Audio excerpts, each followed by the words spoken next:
Победникот на претседателските избори во Соединетите Американски држави Џо Бајден изјави дека е време за залекување на раните од острите политички поделби во својот прв говор како иден претседател на државата, ветувајќи истовремено дека ќе се бори за обединување наместо поделби во Америка.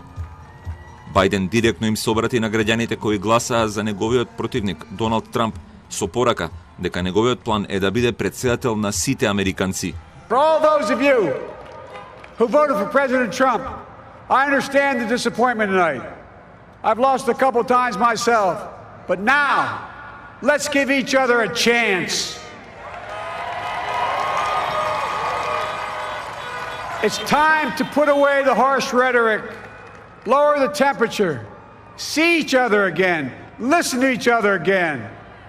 And to make progress, we have to stop treating our opponents as our enemies. They are not our enemies, they are Americans. They are Americans. Обраќајќи им се на своите еуфорични поддржувачи во родниот град Вилмингтон во сојузната држава Делавер, Бајден подлече дека не признава републикански или демократски држави, туку само Соединените Американски држави. Бајден, кој на изборите досега освои повеќе од 74 милиони гласови, најмногу за еден претседателски кандидат во американската политичка историја, ја истакна разновидноста на поддршката која доби на изборите, особено подлекувајќи го значењето на гласовите на афроамериканците, без кои на крајот немаше да ја освои Белата куќа. I mean it, especially those moments, and especially those moments when this campaign was at its lowest ebb. The African American community stood up again for me. You've always had my back, and I'll have yours. Бајден потврди дека уште во понеделник ќе го соопшти својот тим од научници кои ќе бидат задолжени за справување со пандемијата COVID-19, а ги потенцираше и приоритетите на својата администрација. Now this campaign is over. What is the will of the people? What is our mandate? I believe it's this.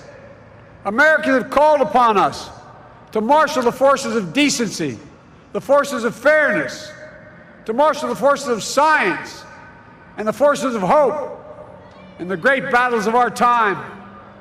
The battle to control the virus, the battle to build prosperity, the battle to secure your family's health care, the battle to achieve racial justice and root out systemic racism in this country.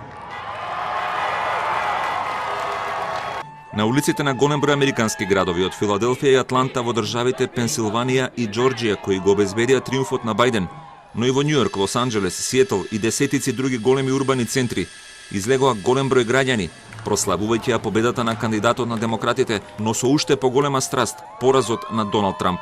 I feel very strongly about this. Biden's going to change the world, the country, and you know what? This guy, he's already lost. Додека Бајден се подготуваше за победничкиот говор, Трамп играше голф. По објавувањето на резултатите тој не се обрати пред граѓаните, туку преку Твитер ги повтори неоснованите обвинувања за фалсификат.